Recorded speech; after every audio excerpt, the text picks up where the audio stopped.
السلام علیکم ورحمۃ اللہ وبرکاتہ۔ آج کا یہ پروگرام اولیاء ہند پیش کرتے ہیں ورسز نیوز چینل کی جانب سے۔ آج کی پیشکش ہے اولیاء سلطان الہند خواجہ خواجگاں حضرت خواجہ معین الدین حسن چشتی سنجری اجمیری رحمت اللہ علیہ کی بارگاہ پر مشتمل ہے۔ آج ہم حضرت خواجہ غریب النواز رحمت اللہ علیہ کے بارگاہ کے خاص مقامات کی زیارت کریں گے۔ ہو کہ مایوس تیرے در سے سوالی نہ گیا، جھولیاں بھر گئی سب کی کوئی خالی نہ گیا۔ حضرت خواجہ معین الدین حسن چشتی سنجری اجمیری رحمت اللہ علیہ کی ولادت باسعادت 14 رجب مرجب 530 ہجری بامطابق 18 اپریل 1136 عیسوی بروز ہفتہ مغرب کے وقت ملک استہان کے شہر فرسان میں ایک قصبہ سنجر میں ہوئی۔ آپ کا اسم گرامی معین الدین حسن ابن غیاث الدین حسن ہے۔ آپ حسینی سید ہیں اور آپ کا سلسلہ نسب 13 واسطوں سے حضرت سیدنا امام حسین رضی اللہ تعالی عنہ سے جا ملتا ہے۔ جب آپ کے والد حضرت غیاث الدین کا وصال ہوا تو آپ کی عمر شریف صرف 15 سال تھی۔ آپ کو والد محترم کے ترکہ سے ایک باغ اور ایک پنچکی وراثہ میں ملی۔ خواجہ غریب نواز رحمت اللہ علیہ اسی سے رزق حلال کماتے اور ہما وقت عبادت الہی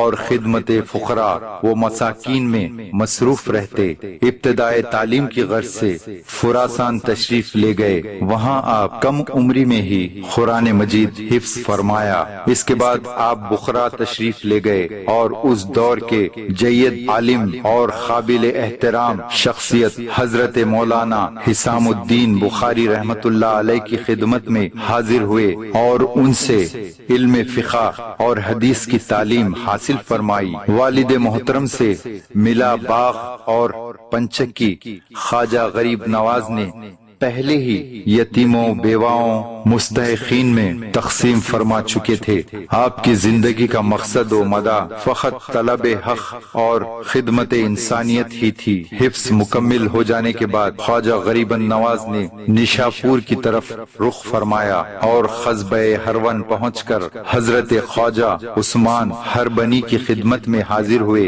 اور خدم بوسی کا شرف حاصل کیا۔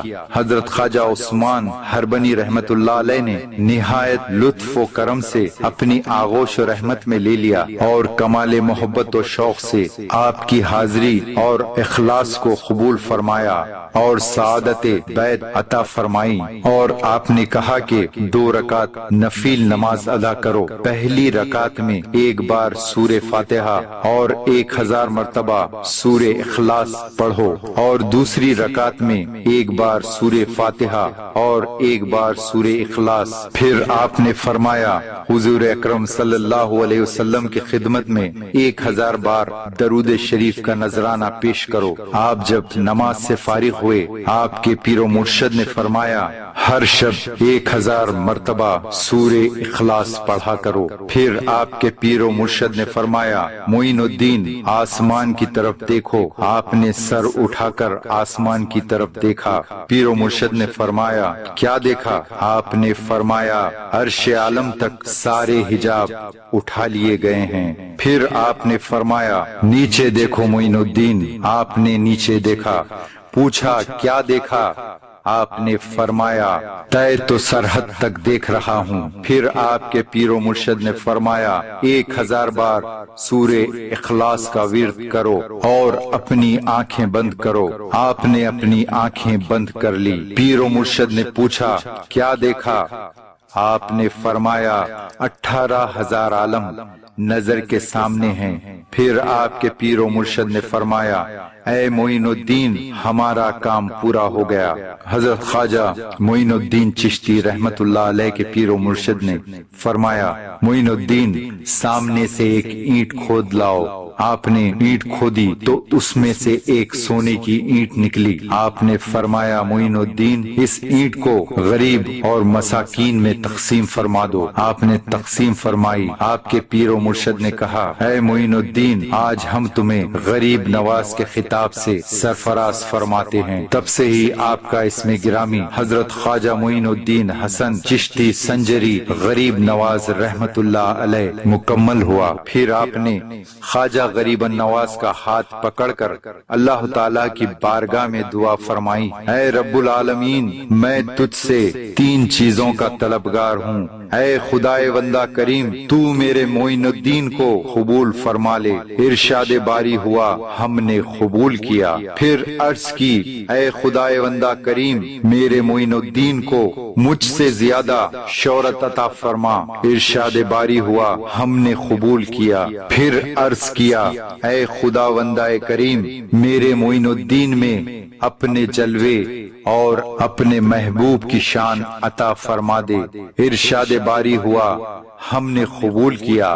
دربار رسالت میں آپ صلی اللہ علیہ وسلم کی حاضری کے لیے تشریف لے گئے۔ جب دربار پر پہنچے تو آپ کچھ حد تک جا کر رک گئے۔ اندر سے ندا آئی، اے معین الدین، اندر آ جاؤ۔ حضرت خواجہ غریب نواز کمال مستی اور بے خودی میں حاضر ہوئے تو سرور کائنات محمد مصطفیٰ صلی اللہ علیہ وسلم نے فرمایا، اے معین الدین، تو معین و ناصر دین ہے، جاؤ، ولایت ہندوستان تیرے زیر نبید ہے۔ تجھے ہند الولی کے خطاب سے سرفراز فرمایا اور سرزمین ہند پر اپنا نائب مقرر کیا اور اجمیر تیرا مسکن و مدفن مقرر کیا۔ دربار رسالت سے رخصتی کے بعد خواجہ غریب نواز چشتی رحمت اللہ علیہ ہندوستان کے سفر پر روانہ ہوئے۔ جب ہندوستان تشریف لائے تو ہندوستان میں بت پرستی تھی۔ آپ نے اسلام کی تبلیغ کی اور سارے ہندوستان میں اسلام کو پھیلایا۔